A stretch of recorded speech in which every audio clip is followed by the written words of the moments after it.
saudara-saudara kaum muslimin rahimakumullah.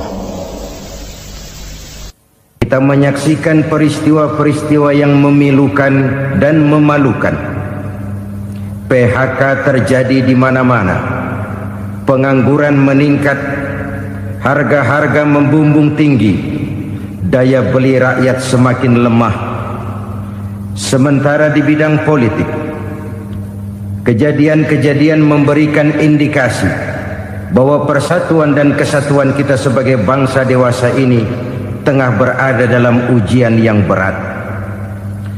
Pada jumpa kita kali ini, tanpa bermaksud untuk mencari kambing hitam dari bencana yang kita hadapi, saya ingin menyampaikan sebuah hadis yang diriwayatkan oleh Imam At-Tabarani dari Ibnu Abbas bahwa Rasulullah sallallahu alaihi wasallam bersabda, khamsun bi khamsin, ada 5 perkara yang dapat menimbulkan 5 macam bencana. Mari kita renungi hadis ini satu demi satu sebagai bahan introspeksi buat kita semua dalam menghadapi bencana yang tengah berlaku sekarang ini. Yang pertama, manaqasa qaumul ahda illa sullita alaihim aduwuhum. Apabila suatu kaum sudah mengingkari janjinya, maka mereka pun akan dikuasai oleh musuh-musuh mereka. Sederhana saja nampak kalimat dalam hadis ini. Apabila orang sudah mengingkari janji, mereka akan dikuasai oleh musuh-musuh mereka sendiri. Dan musuh kita yang paling utama saat ini adalah kemiskinan dan kebodohan. Kenapa itu terjadi? Karena kita mengingkari janji kita sendiri. Di saat awal-awal berdirinya Orde Baru, kita pernah berjanji untuk melaksanakan Pancasila dan Undang-Undang Dasar 45 secara murni dan konsekuen. Kita berjanji bahwa kita akan menegakkan pemerintah yang bersih dan berwibawa. Itu semua pada permulaannya. Waktu demi waktu berjalan, kita lupa dengan janji yang kita ucapkan itu. Ketuhanan yang Maha Esa kita ucapkan, tapi kesetanan yang luar biasa yang kita lakukan. Kemanusiaan yang adil dan beradab yang kita dengungkan, tetapi kemanusiaan zalim dan biadab yang kita praktekkan. Sederhana saja saudara, hampir setiap pejabat pada posisi-posisi kunci, di awal-awal ia memangku jabatan itu, biasanya ia mengucapkan sumpah dengan lafaz demi Allah, bahwa dalam melaksanakan jabatan ini saya tidak akan menerima hadiah atau pemberian dalam bentuk apapun. Itu pada permulaannya. Lama-lama rupanya hadiah itu asik juga, mulai diterima. Lama-lama dirasa kurang, mulai menagih. Dan akhirnya terjadilah praktek yang disebut suap menyuap, semir menyemir, dan lain sebagainya. Kalau ini sudah menjadi kenyataan, bagaimana kita mau menegakkan pemerintah yang bersih dan berwibawa? Undang-Undang Dasar 45 menyatakan bahwa bumi, air, dan seluruh kekayaan negara dikelola oleh negara bagi sebesar-besar kemakmuran rakyat. Yang terjadi adalah bahwa kita merasa mewakili rakyat untuk menikmati harta dan kekayaan negara, sehingga rakyat banyak tidak bisa ikut menikmatinya. Menumpuklah harta itu sehingga terjadilah pepatah, gunung ditimbun, sumur digali. Yang kaya semakin kaya, yang miskin semakin terpuruk. Kita ingkar dengan janji yang kita ucapkan di awal-awal kita bergerak. Kita ingkar dengan janji pada saat kita mengatakannya dengan menyebut nama Allah, dengan mempertaruhkan nama Tuhan. Sehingga pada akhirnya jabatan pun mengalami tender. Sudah menjadi rahasia umum. Orang mau jadi lurah mesti mengeluarkan uang. Mau jadi camat mesti mengeluarkan uang. Mau jadi wali kota, bupati, bahkan gubernur, itu ada pasarannya. Secara logika, Kalau orang memperoleh satu jabatan karena banyak mengeluarkan uang, tentu pada saat ia mengeluarkan uang, ia sudah punya pemikiran, modal pasti pulang, modal pasti kembali. Kalau orang memperoleh suatu jabatan karena banyak mengeluarkan uang, maka langkah pertama yang dia lakukan setelah memangku jabatan itu ialah bagaimana uang bisa kembali, bagaimana modal bisa pulang. Kalau modal sudah pulang, pikiran berikutnya bagaimana supaya dapat untung. Lalu kapan mau bekerja untuk kepentingan rakyat? Itu nomor 18. Kemudian kalau ada proyek-proyek besar, pertanyaannya ialah bukan apakah proyek ini bermanfaat bagi rakyat, apakah proyek ini layak untuk diteruskan, tetapi yang jadi pertanyaan paling utama ialah bagian saya berapa duit dari proyek ini.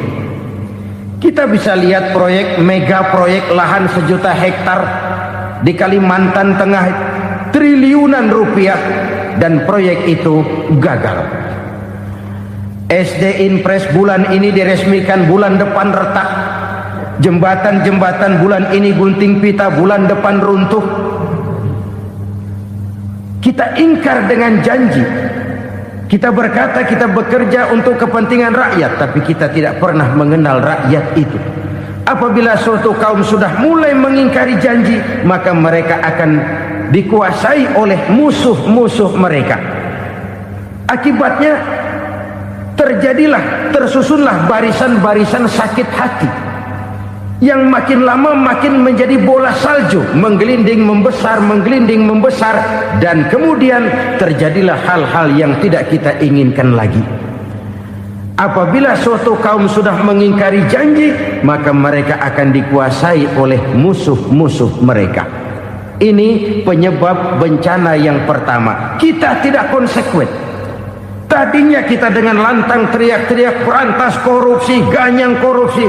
Pada waktu kita belum mendapat kesempatan. Setelah kita naik punya kesempatan, rupanya korupsi enak juga dirasa.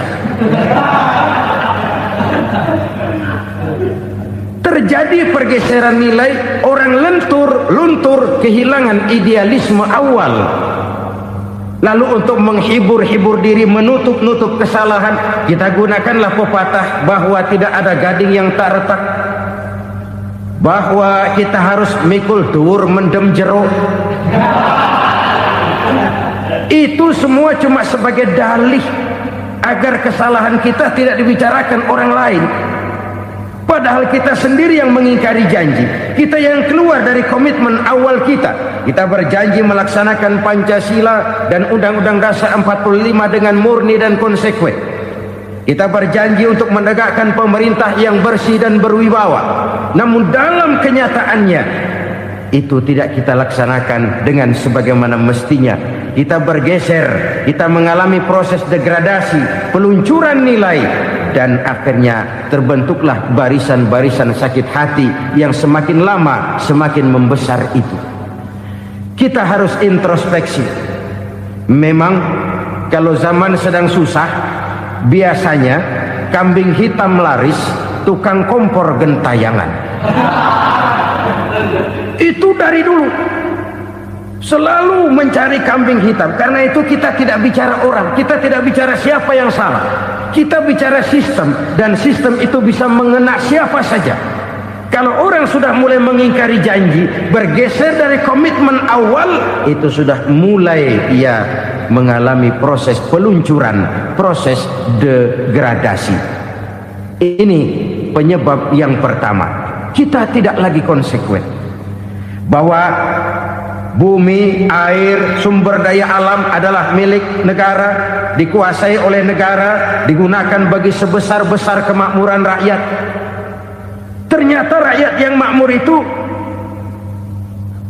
tidak merupakan gambaran yang menyeluruh dari rakyat kita. Undang-undang dasar kita menganut ekonomi kekeluargaan, tapi yang kita praktekkan adalah ekonomi keluarga. Kalau bukan keluarga nggak dapat proyek. Kalau bukan keluarga nggak dapat macam-macam. kekeluargaan kita rubah menjadi keluarga, timbullah penyakit nepotisme. Kita bergeser, kita ingkari janji, dan kita anggap kita atasnamakan rakyat. Rakyat cuma sekedar jadi address, rakyat cuma sekedar jadi alamat, tetapi kehidupan mereka tidak banyak berubah dan tidak banyak terangkat. Kaum muslimin rahimakumullah, ini penyakit yang pertama, penyebab bencana yang pertama. Yang kedua kata Nabi, wa ma hakamu bighairi ma anzalallah. Apabila hukum yang diterapkan sudah tidak lagi bersumber dari hukum Allah, illa fasha fihimul faqru, maka akan bertebaranlah kemiskinan di mana-mana. Ini artinya apa?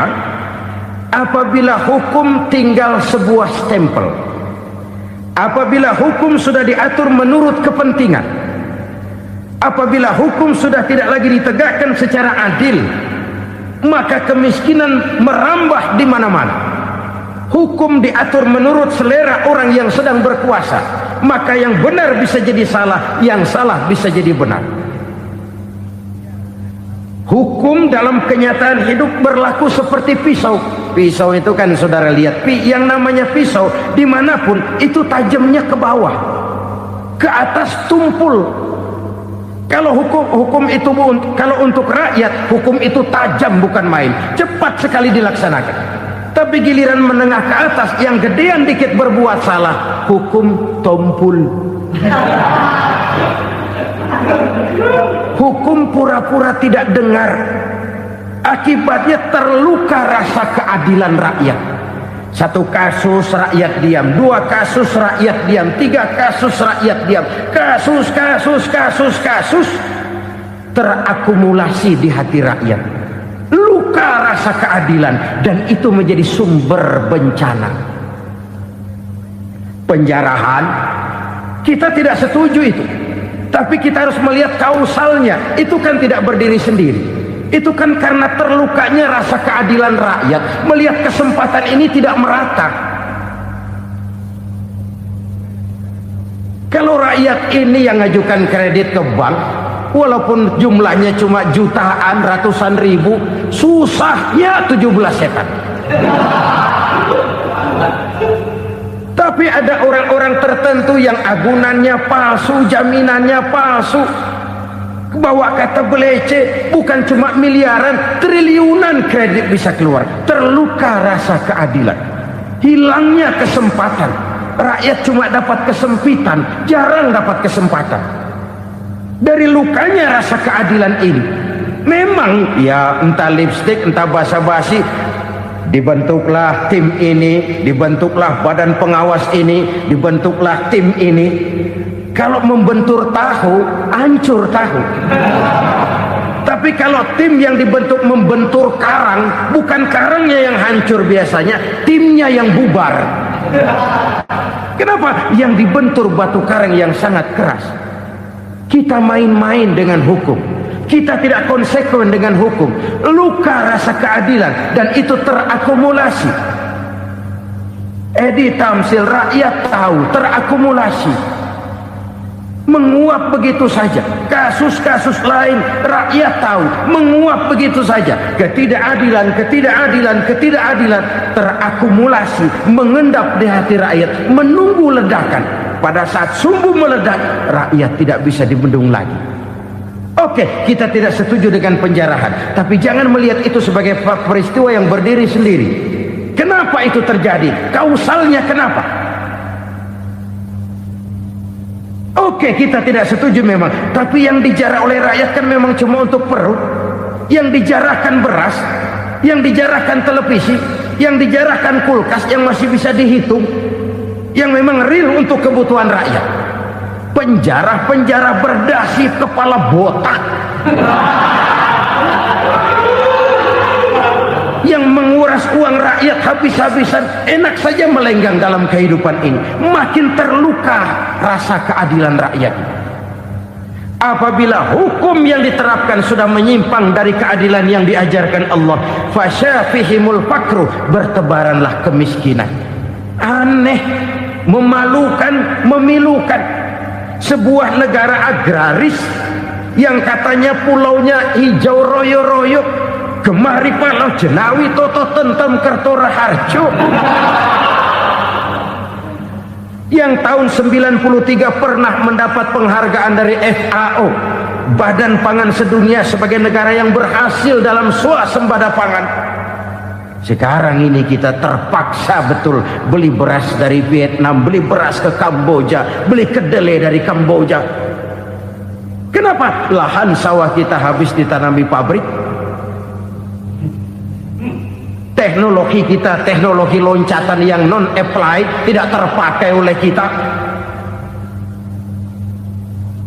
Lantas lahan yang tidak bisa kita tanami, kita paksakan lahan-lahan gambut menjadi tanah pertanian yang subur dengan biaya triliunan, dan kita gagal. Kita cari jarum dan kapak hilang.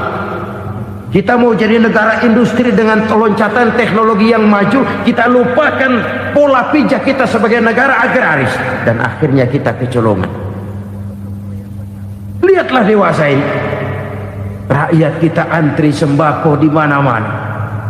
Di sebuah negara agraris, ketidakadilan melahirkan kemiskinan, kemiskinan moral dan kemiskinan material. Kemiskinan moral, rakyat nggak percaya lagi sama pejabat. Rakyat mengalami krisis figur. Orang alah lu ngomong dah sama ember.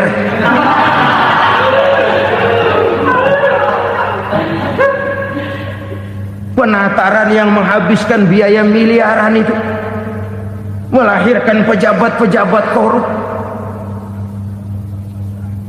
Pengawasan yang menghabiskan biaya miliaran itu ternyata impoten, mandul. Kemiskinan moral. Jujur saya berkata, saudara-saudara, setelah pintu reformasi dibuka, itu yang masuk memang macam-macam. Ada yang memang punya tujuan murni, konsekuen dan punya konsep. Ada yang nunggu di tikungan, begitu mobil lewat nyamber pintu, berangkat ikut reformasi. Ada yang memanfaatkan momentum, mumpung, untuk nyampein unek-unek, ngerti nggak, pokoknya ngomong.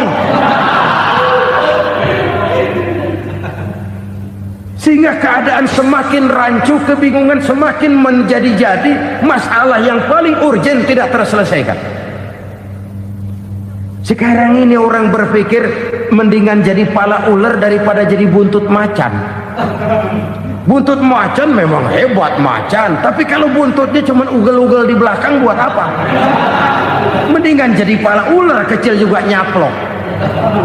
Artinya ya biar kecil juga kalau punya partai kan gagah. Lalu rame-rame bikin partai kayak bikin arisan. Orang makin mengalami dislokasi.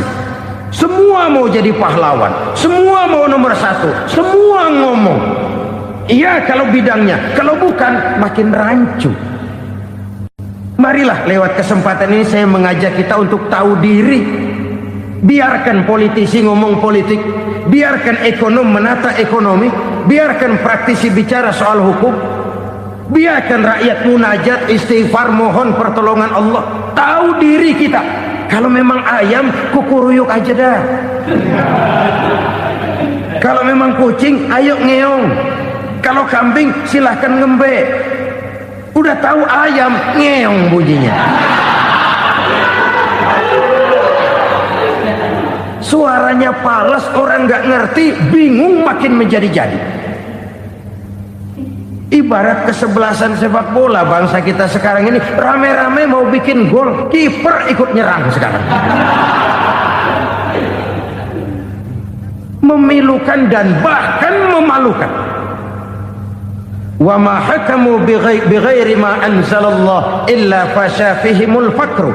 Kalau hukum yang diterapkan sudah menyimpang dari keadilan yang diajarkan Allah, bertebaranlah kemiskinan di mana-mana. Coba sekarang ini, yang punya duit bingung, apalagi yang kagak punya duit. Yang pengusaha gede ngeluh, apalagi yang pengusaha pas-pasan. Yang kagak punya beras, yang punya beras saja masih bingung, apalagi yang nggak punya beras. Ini sudah demikian merata. Dulu kita kagum mendengar konglomerat kelas buadak, kelas-kelas yang seakan-akan cuma ada dalam khayalan mereka, punya kekayaan miliaran dolar, triliunan. Sudahlah, seolah-olah nggak terjangkau sama kita. Weh, ternyata yang gede-gede itu juga gede utangnya. Dan rontok satu demi satu. Ternyata rakyat selama ini cuma dialamatkan, cuma dijadikan adres.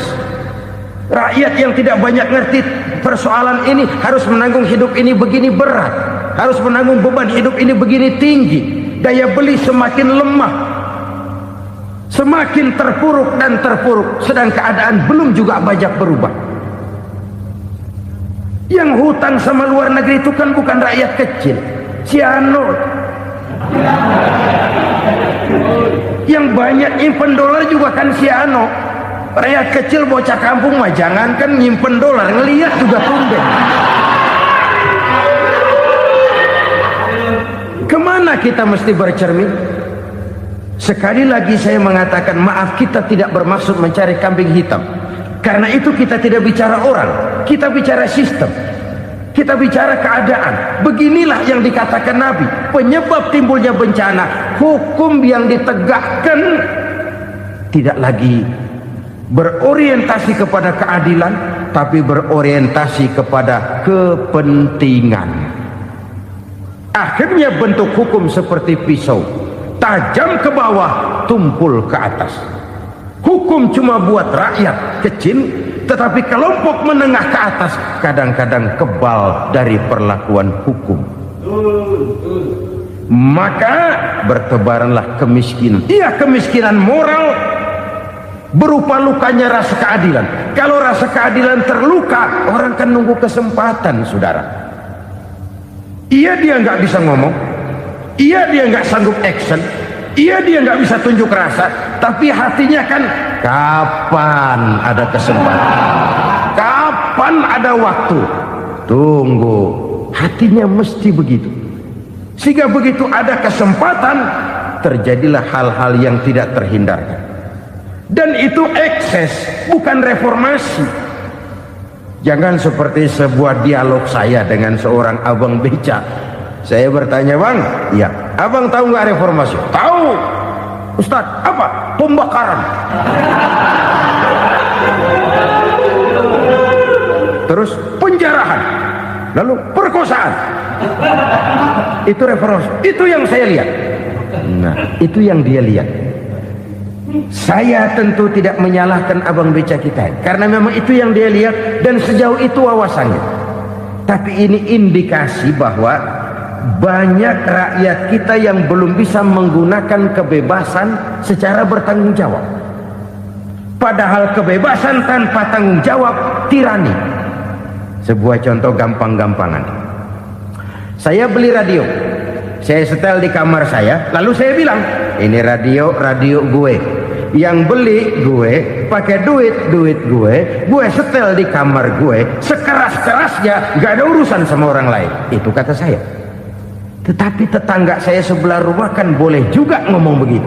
Kata tetangga saya, ini mata gue, yang ngantuk gue tidur di kamar gue, kenapa suara radio lu nyampe kemari? Artinya apa ini? Kebebasan saya nyetel radio dibatasi oleh kebebasan tetangga saya yang mau tidur. Tidak ada kebebasan mutlak. Kebebasan mutlak tanpa tanggung jawab kembali akan melahirkan tirani, kembali akan melahirkan pemaksaan kehendak. Dan itu lagi-lagi bukan demokrasi. Saudara-saudara kaum muslimin rahimakumullah. Ini penyakit yang kedua, lukanya rasa keadilan, terutama di kalangan rakyat kecil. Itu mengendap menjadi akumulasi dan menunggu giliran kapan bisa dimuntahkan. Dengan kata lain, rakyatnya udah banyak banget makan yang perutnya jadi enak, nyelam. Kapan nunggu muntahnya? Udah begini banyak akumulasi yang mereka pendam di perut ini, sehingga ketika terjadi kesempatan itu sudah tidak terkendalikan lagi, kita out of control. Saya tidak mentolerir sikap-sikap kekerasan, bahkan saya lebih cenderung bahwa kalau di rumah kita banyak tikusnya saja racuni, jangan rumah dibakar. Bahwa ada korupsi, ya, ada kolusi, memang ada nepotisme, tentu. Tetapi tikusnya saja racuni, jangan rumah dibakar. Masa mau ngusir tikus bakar rumah? Tikusnya lari, tikusnya selamat, rumahnya ewes-ewes.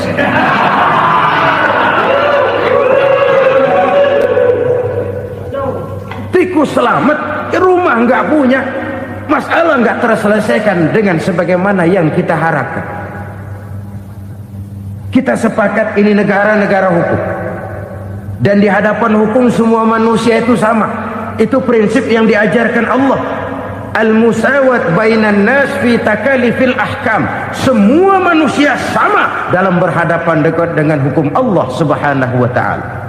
Kalau hukum sudah pandang bulu, itu jelas yang enak yang banyak bulunya.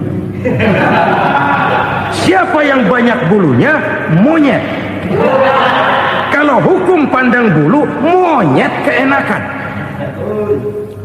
Saudara-saudara kaum muslimin rahimakumullah, introspeksi. Mari kita bercermin bagaimana perjalanan hukum selama ini. Kalau introspeksi ini kita temukan, lalu ada upaya untuk memperbaiki diri. Jangan menggunakan tak ada gading yang tak retak, mikul duwur mendem jero untuk menutup-nutupi kesalahan orang. Padahal kesalahan itu sedemikian besar. Padahal rakyat kita tiap hari antri sembako.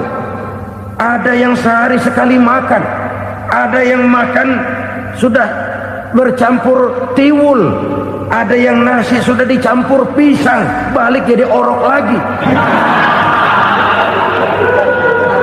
Macam-macam upaya rakyat untuk menangsal perut ini. Lalu rakyat ditenang-tenangkan, lebih baik puasa Senin Kemis sambil menghadapi krisis ekonomi. Kenapa rakyat yang disuruh puasa?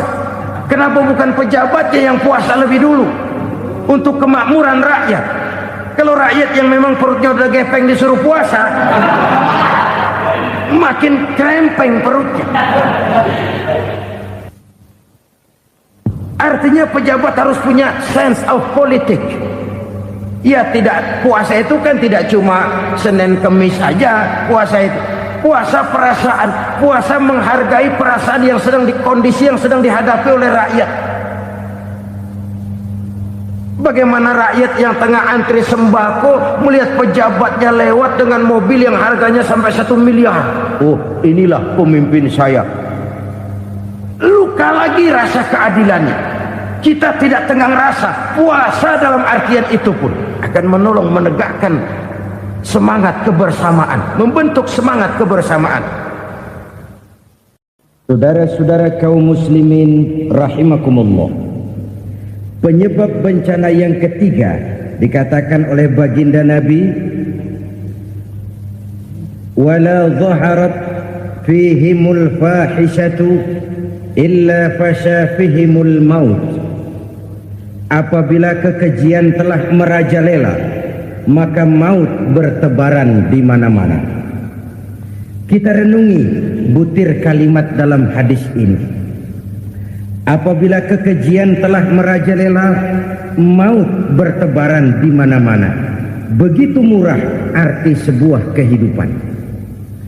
Penjarahan untuk hal-hal yang kecil tapi sampai mengorbankan nyawa. Apabila kekejian sudah terjadi di mana-mana, maut pun bertebaran.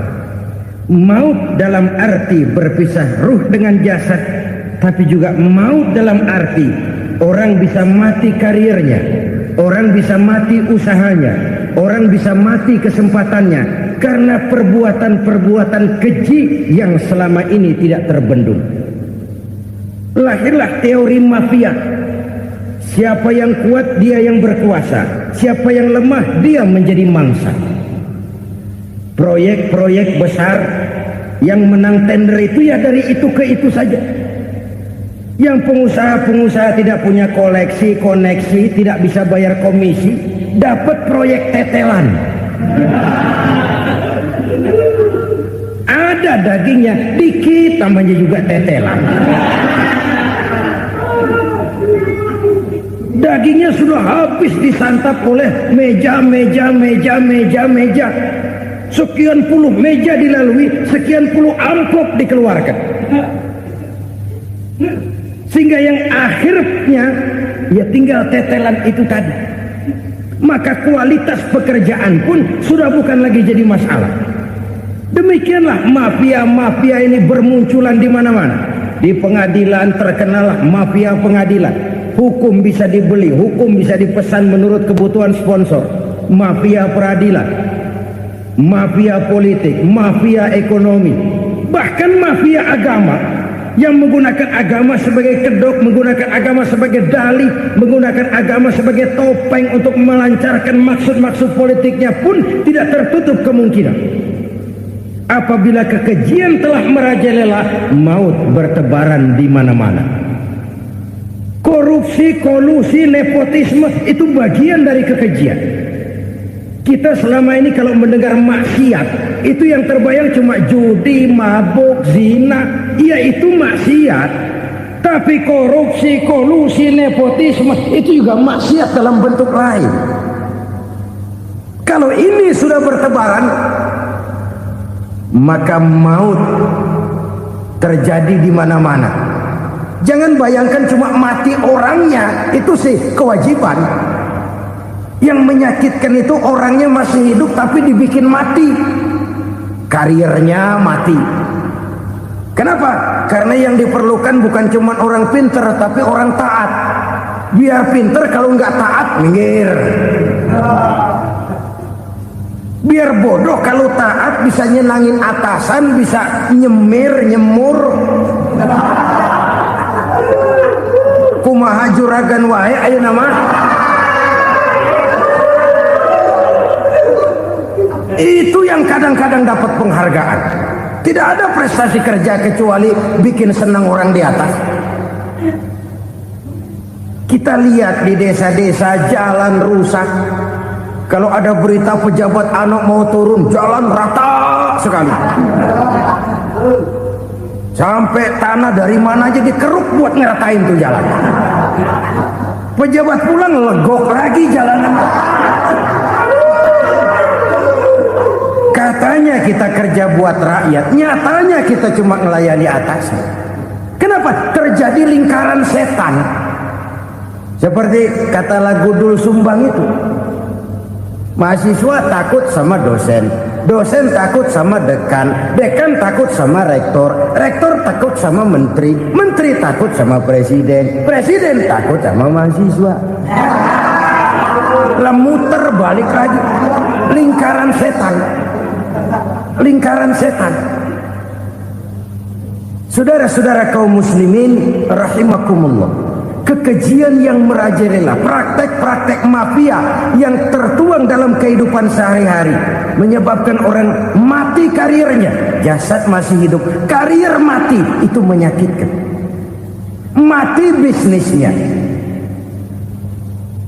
Rakyat kecil pernah senang ketika cengkeh booming, harganya bagus, rakyat banyak yang pergi haji.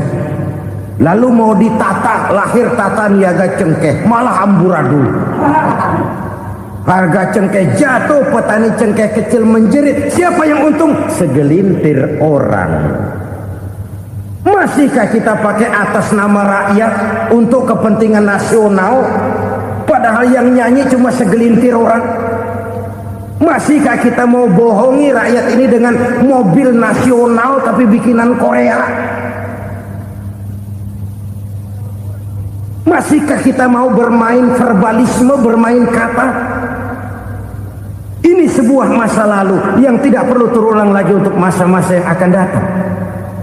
Kekejian merajalela, orang mati karir, bisa mati usaha, mati bisnis, Usahanya maju, dirangkul, hancur.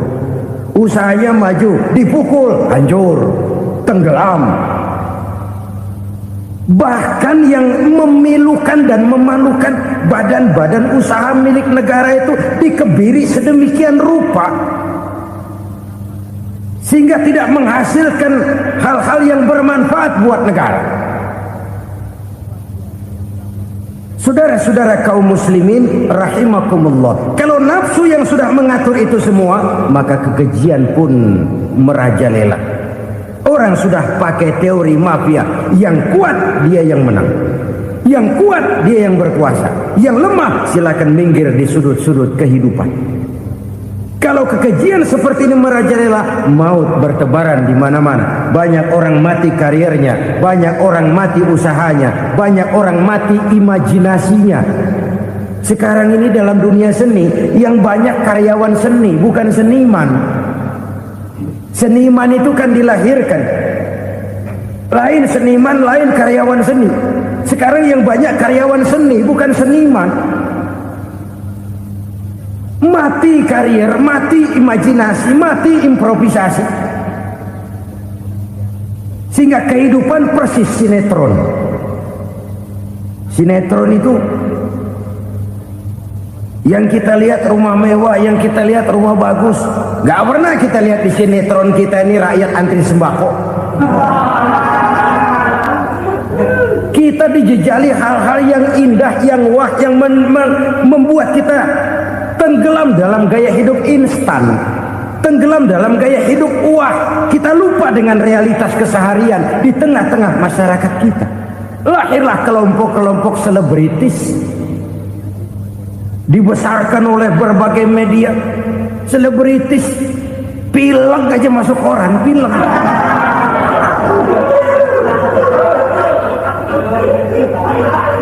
Rakyat yang pingsan antri beras nggak masuk koran. Rakyat yang semaput antri minyak nggak masuk koran. Selebritis panok masuk koran.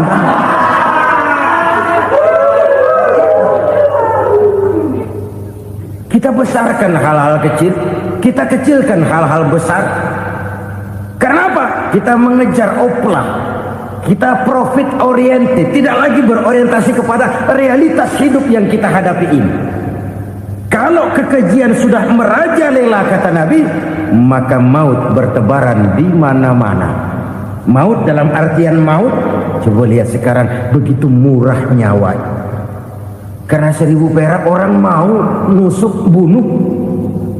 Karena beras seliter orang khilaf, begitu murah kehidupan. Tapi kekejian dalam bentuk korupsi, kolusi, nepotisme, kekejian dalam bentuk itu mematikan karier, mematikan bisnis, mematikan imajinasi, mematikan kreativitas. Itu juga maut dalam bentuk lain akibat kekejaman lain. Ini penyebab yang ketiga. Yang keempat, penyebab bencana menurut baginda Rasul,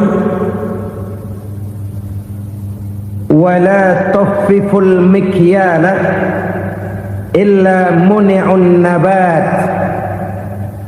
Apabila timbangan sudah dicurangi, maka tercegahlah tumbuh-tumbuhan. Apabila timbangan sudah mulai curang, maka terjadilah musim paceklik. Apabila bisnis sudah bergaya mafia tadi itu, kecurangan-kecurangan terjadi, tender di balik pintu, yang dimenangkan cuma kelompok-kelompok yang bisa memberikan presentasi yang besar, muni'un nabat, terjadilah paceklik. Paceklik, panen gagal, wereng ya wereng, kemarau panjang it's okay, air sulit iya, tetapi kan semua itu ada yang ngatur. Kemarau ada yang ngatur, belalang itu ada yang ngatur, air itu juga ada yang ngatur. Yang ngatur itu yang serba maha. Kalau ia murka melihat kecurangan timbangan, Allah itu kalau murka kan gampang saja, tinggal komandoin balang, lang, hancurin tuh sawah. Konvoy belalang, konvoy, Allah tinggal ngutik angin El Nino. Mampir lo ke Indonesia, hujan nggak turun-turun, kemarau panjang. Jadi kalau musim kemarau kan namanya anginnya El Nino. Kalau musim hujan anginnya namanya La Nina. Cakep namanya, kejem orangnya. Saudara lihat Cina sekarang sedang kena La Nina, banjir besar, ribuan orang meninggal. Dia mah ribuan mati kagak berasa, rakyatnya miliaran. Bangladesh lagi ngalami La Nina, India lagi ngalami La Nina. Angin, hujan, kemarau, belalang itu kan ada yang ngendaliin. Kuncinya bukan di belalangnya, kuncinya bukan di peredaran matahari berputar, kuncinya di atas yang mengatur semua itu. Kalau timbangan sudah mulai curang, pengusaha sudah nggak mau jujur, apa enggak bikin perut jadi mual. Begitu rakyat antri sembako pingsan nggak dapat beras, sementara beras ditumpuk-tumpuk sampai membusuk. Kemana hati nuraninya? Kemana akal pikirannya? Kemana mereka yang berbuat atas nama rakyat tapi melihat rakyat susah tidak tergerak hatinya? Apabila timbangan sudah mulai dicurangi, bisnis sudah mulai melenceng, maka terjadilah paceklik. Sebuah negara yang berhasil dalam swasembada pangan, lalu sekarang menjadi negara yang rakyatnya antri untuk memperoleh kebutuhan pangan. Saudara-saudara kaum muslimin rahimakumullah, ini intinya adalah kecurangan. Kalau kecurangan sudah terjadi di mana-mana, dan ini milik siapa saja, bukan soal tempat, bukan soal jabatan, soal manusianya, SDM-nya. Kecurangan tidak cuma terjadi di kantor, di masjid bisa terjadi kecurangan. Korupsi tidak hanya bisa terjadi di kantor, di madrasah bisa ada korupsi. Faktor manusianya, ini soal SDM. Kecurangan yang besar tentu besar lagi kerugiannya. Kecurangan yang kecil, kecurangan sehari-hari, pedagang-pedagang kecil ngurangi timbangan, barang yang buruk dikatakan baik, yang baik dikatakan buruk, itu merugikan perorangan. Kecurangan yang besar merugikan bangsa dalam bentuk total, dalam bentuk seutuhnya. Nah, kecurangan-kecurangan seperti ini rakyat kan lihat, rakyat kan tahu, dan itu kembali terakumulasi di sini, pegel. Dan jangan lupa, rakyat yang nggak ngomong itu, rakyat yang nggak bersuara itu, batinnya menjerit, jeritannya menggoncang aras, dan itu didengar Allah. Yadullah fauqal jamaah, kata Nabi, tangan Tuhan di atas orang banyak. Jeritan hati rakyat menggoncang aras. Rakyat yang terlalu banyak dizolim, rakyat yang terlalu banyak dirugikan, ya rakyat yang terlalu banyak di atas namakan, menjerit batinnya, menggoncang aras, dan Allah bisa menggerakkan apa saja untuk membuat satu situasi. Allah bisa menggerakkan apa saja untuk membuat satu situasi. Saudara-saudara kaum muslimin rahimakumullah, ini faktor yang ketiga, timbulnya kecurangan. Faktor yang keempat maksud saya. Yang kelima, penyebab timbulnya bencana menurut baginda Nabi, wala muni'uz zakat wala muni'uz zakat illa hubbisa anhumul qatr. Apabila zakat enggan dibayar, maka tercegahlah qatrun. Qatrun ini kalau bahasa kita sembako. Maka tercegahlah kebutuhan-kebutuhan yang kita perlukan. Ini, kita tidak meragukan bahwa yang kita tuju adalah masyarakat yang adil dalam kemakmuran dan makmur dalam keadilan. Nah, antara kemakmuran dan keadilan ini memang sering tidak bisa berjalan seiring. Pada saat kemakmuran kita kejar, ekonomi kita pacu, ada nilai-nilai keadilan yang tertinggal. pada saat nilai keadilan kita tegakkan benar-benar, ada unsur-unsur kemakmuran yang terabaikan. Oke, kita bisa mengatakan kasus. Oke, kita bisa mengatakan itu sebagian kecil. Tapi kalau sebagian kecil, lama-lama kan jadi sebagian besar. Oke, kita mengejar kemakmuran. Pertanyaannya, kemakmuran untuk siapa? Oke, kita berikan kelompok tertentu kue yang besar dengan harapan nanti dia bagiin kuenya kepada yang kecil-kecil. Tapi kenyataan, mereka yang dapat kue besar akhirnya malah lupa diri dan lupa daratan. Mau makin besar, malah memeras yang kecil-kecil ini. Sekarang kan yang kecil modali yang besar.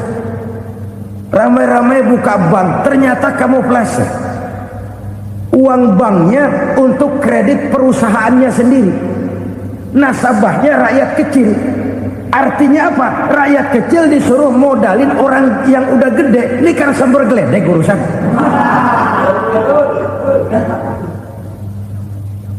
Ini kan permainan apa lagi? Rakyat kecil suruh modali yang gede. Nasabahnya rakyat kecil, kumpulkan uangnya di bank, kucurkan kredit kepada perusahaannya sendiri. Bukankah itu rakyat kecil suruh modali yang gede? Sudah begitu kejamkah kita untuk meraih keuntungan dengan mengorbankan orang kecil ini? Sudah tidak bicara lagi kah nurani kita melihat penderitaan orang yang semakin susah ini? Kalau zakat enggan dibayar, padahal zakat 2,5% saja, 2,5% saja. Kalau itu pun enggan, kalau zakat saja enggan, bagaimana pula yang namanya sedekah, bagaimana pula yang namanya infak, bagaimana pula yang namanya santunan, bantuan. Kadang-kadang lipstick nyumbang sih nyumbang, cuman nyolongnya lebih gede. Ini namanya sumbangan lipstick. Buat lipstick itu kan buat ngumpetin bibir pucat. Itu fungsi utama lipstick.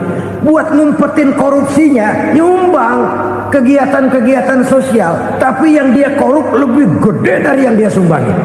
Lipstick kamuflase. Nepu kata anak sekarang.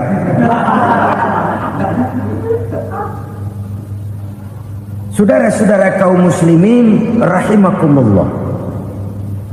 Demikian berat kewajiban zakat ini sampai di zaman Sayyidina Abu Bakar pernah keluar komando perangi orang yang enggan membayar zakat. Perangi. Karena fungsi zakat adalah menjembatani antara si kaya dengan si miskin.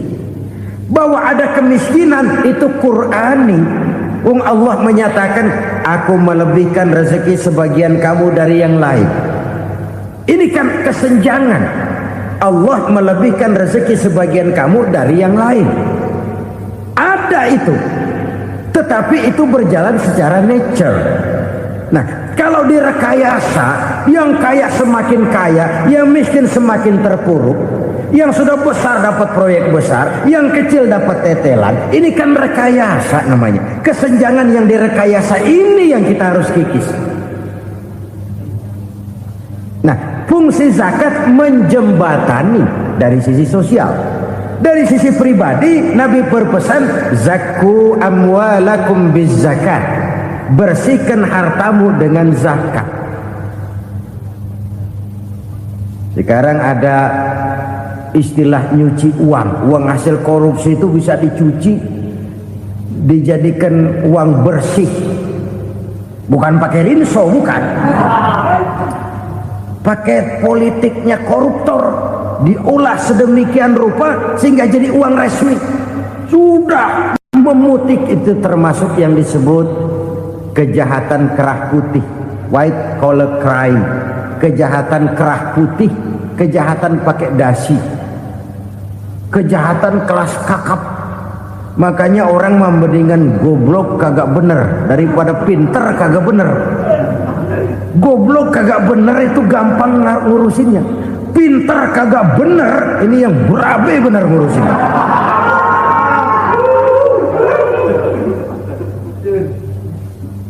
Kita bukan cuma perlu orang pinter kok di zaman sekarang. Kita perlu orang-orang bener yang punya komitmen, yang sesuai kata dan perbuatan, yang bisa merasakan apa yang dirasakan oleh rakyat, yang punya sense of politik yang tinggi, yang peka, yang penuh keterbukaan, yang punya wawasan dan pandangan jauh ke depan. Dari sisi pribadi, zakat itu membersihkan harta kita. Ya, dia tercampur dengan yang subuhat, dia bahkan mungkin tercampur dengan sedikit-sedikit yang haram. Itu zakku amwalakum bizakat. Bersihkan hartamu dengan zakat itu. Pada sisi sosial ia menjembatani, pada sisi pribadi ia membersihkan harta kita. Karena itu kalau kita minta berdoa minta rezeki, syarat rezeki itu halalan thayyiban wasi'an. Enggak pernah kurang dari 3 itu. Halal, bagus, banyak. Halal, bagus, tapi sedikit, susah ngaturnya. Halal, banyak, tapi kurang bagus. Buat apaan? Bagus, banyak, tapi haram. Enggak ada artinya. Sebab kata Imamul Ghazali, kalau kau terlalu suka memakan makanan yang haram, dikunyah masuk ke dalam perut besar, digiling oleh perut besar, menghasilkan energi, menggerakkan sel-sel pembuluh saraf, kau juga akan cenderung berpikir yang haram. Kalau sudah cenderung berpikir yang haram, perbuatan pun akan mengarah kepada perbuatan-perbuatan yang haram. Dulu waktu kelompok Jimbaran 200 konglomerat Indonesia kumpul, dihimbau supaya sekian persen kasih pengusaha lemah. Itu kan cuma sekedar belas kasihan, tidak banyak menolong keadaan. Dan bukan itu yang diperlukan pengusaha-pengusaha kecil. Yang diperlukan adalah berikan kami kesempatan seperti mereka dapat kesempatan. Berikan kami peluang seperti mereka juga dikasih peluang. Kalau cuma dikasih 100 juta, 200 juta hari ini, usaha kami nggak ada prospeknya, peluang kagak ada, kan sama juga bohong. Diceburin ke kali, disuruh berenang, tangan diikat, mendingan mampusin ketahuan. Ayo berenang, berlomba, tangan diikat, kaki diikat, sama saja nyuruh mati. Jadi jangan kasih ikannya, kasih kailnya. Yang diperlukan pengusaha kecil menengah ke bawah itu bukan cuma sekedar belas kasih dari konglomerat-konglomerat besar. Berikan kami peluang seperti mereka juga dapat peluang. Berikan kami kesempatan seperti mereka dapat kesempatan. Berikan kami kredit dengan kemudahan seperti mereka juga kalau minta kredit begitu mudahnya. Menciptakan peluang dan kesempatan, pemerataan. Bukan menciptakan manusia Indonesia dengan standar ekonomi yang sama. Semua rumahnya harus sama, semua punya mobil. Itu sih kebersamaan bebek. Bebek, coba lihat bebek. Satu ngalor semua. Satu ngidul semua. Kebersamaan bukan itu. Kebersamaan adalah menciptakan peluang. Kalau yang kaya bisa semakin kaya, kenapa yang miskin tidak bisa ikut naik jadi sedikit kaya? Kalau pengusaha yang sudah kuat bisa bertambah menjadi kuat dengan proyek mega proyek, kenapa yang menengah tidak bisa ikut menjadi kuat? Dan kenapa kekejian itu merajalela? Kita dengar lewat berita-berita PLN tekor, PLN utang. Kenapa? Dia beli listrik dari swasta yang belinya lebih mahal daripada penjualannya. Artinya dia beli itu listrik dari perusahaan listrik swasta, dia jual kepada rakyat lagi. Harga jualnya lebih murah daripada dia beli kepada swasta. Kenapa? Ada tekanan lagi tuh. Biasa siklus lagi. Hukum Boyle. Atas neken, paling bawah gepeng. Ya kita nih rakyat kecil, emang nasibnya gepeng terus. Saudara-saudara kaum muslimin rahimakumullah, dari 5 penyebab bencana ini kita ambil kesimpulan untuk sebuah renungan dan introspeksi kita bersama. Pertama, mengingkari janji. Padahal janji itu yang lebih tinggi nilainya adalah di hadapan Allah Subhanahu wa taala. Baik wakil-wakil rakyat di parlemen maupun pemimpin-pemimpin rakyat di dalam kabinet, apabila memangku suatu jabatan, selalu mereka mengawali dengan sumpah, dan sumpah itu dimulai dengan demi Allah. Sadarkah kita pada saat itu kita ucapkan bahwa kita sudah mempertaruhkan Allah untuk jabatan yang kita pegang? Kita sudah mempertaruhkan nama Allah untuk posisi yang dipercayakan kepada kita. Sadarkah kita bahwa menyia-nyiakan itu satu dosa yang sangat besar, yang tidak hanya kepada Allah tetapi juga kepada rakyat yang kita wakili, kepada rakyat yang kita pimpin.